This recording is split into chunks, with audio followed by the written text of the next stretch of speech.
probably wondering what that is behind us. Well, it's part of a concrete bank of what used to be the world's first racing circuit. Built in 1906, opened in 1907. Welcome to Brooklands.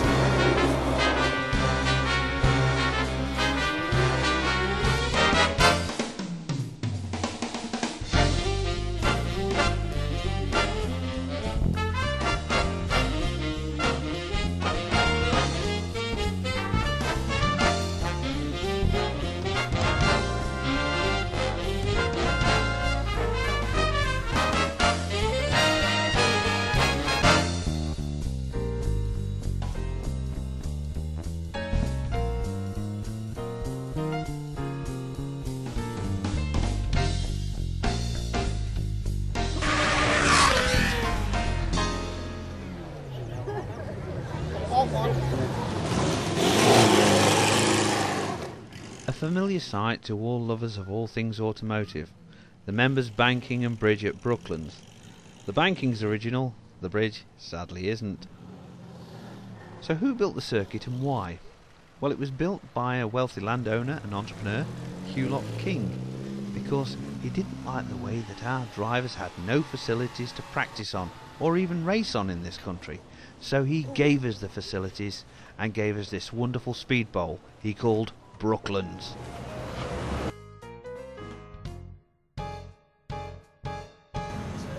Let's start our tour of Brooklands with these sheds used by the late great Malcolm Campbell, the Speed King himself.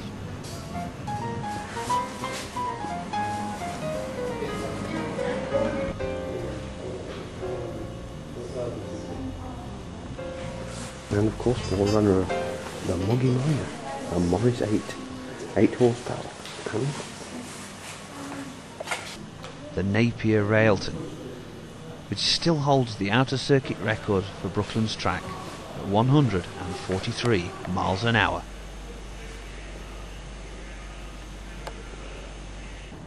Housed within this building is the Grand Prix collection.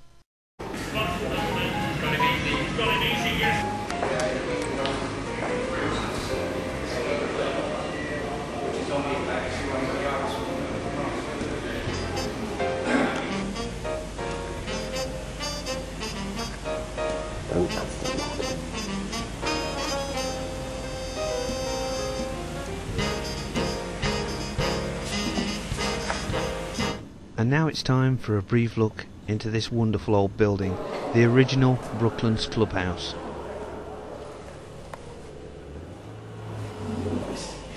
rather smart.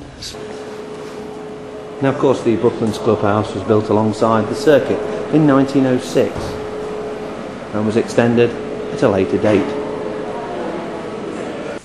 Brooklands was also a centre of excellence in aviation, and aircraft were made here right up to the end of the 1980s.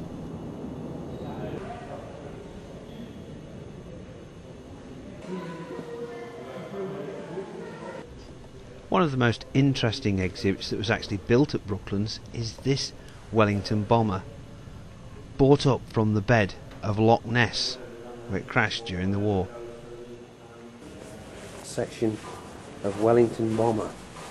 Barnes Wallis designed, and we can actually go through the fuselage. Notice the geodetic structure of the fuselage. Again, a Barnes Wallis invention.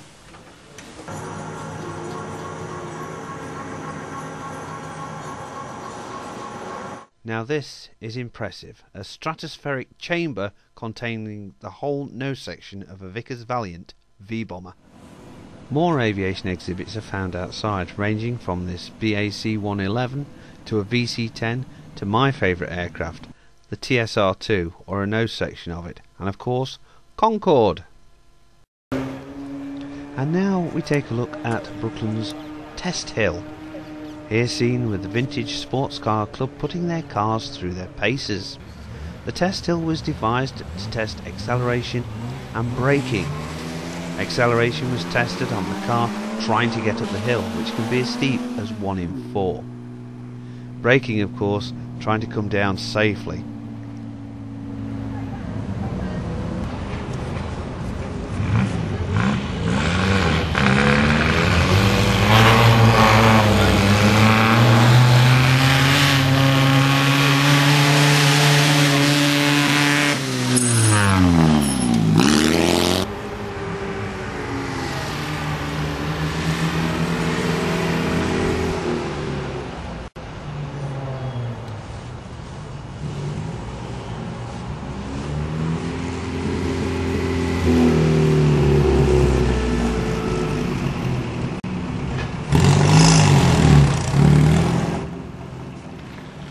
And at the top of the test hill you notice there's a building, and this used to be a restaurant.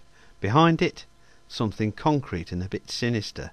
These were gun towers to protect the aircraft factories that were based at Brooklands during the Second World War.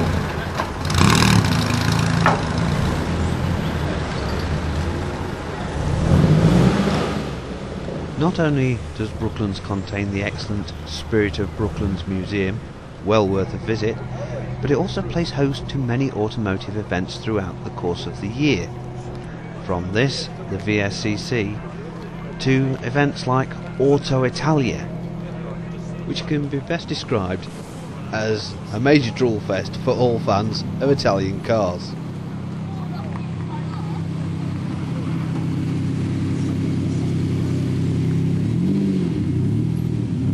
I have to admit to having a major soft spot for Lamborghinis, especially this particular model, the Lamborghini Diablo SV. But it's the wrong colour. I want a white one.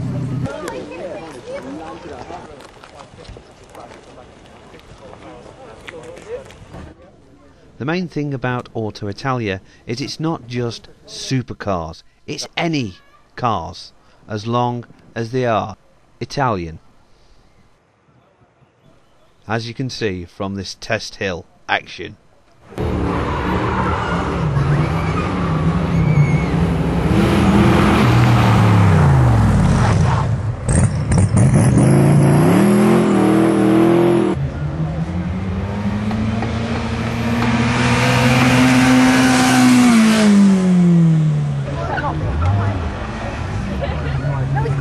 Okay, another crap bit.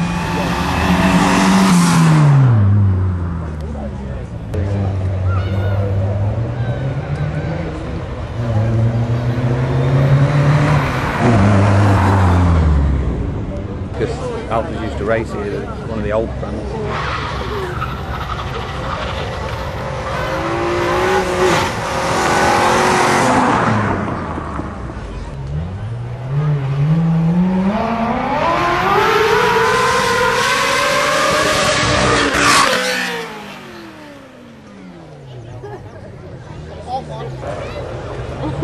That sounded absolutely fantastic.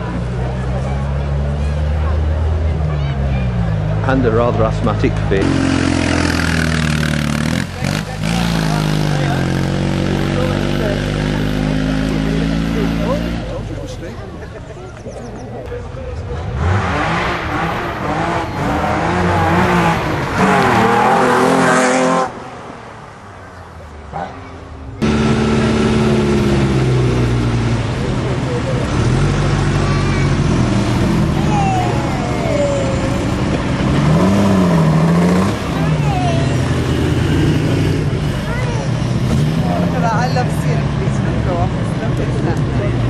Well, I'm afraid that's all we've got time for this time. We hope you've enjoyed Brooklands, so until next time, we'll see you then.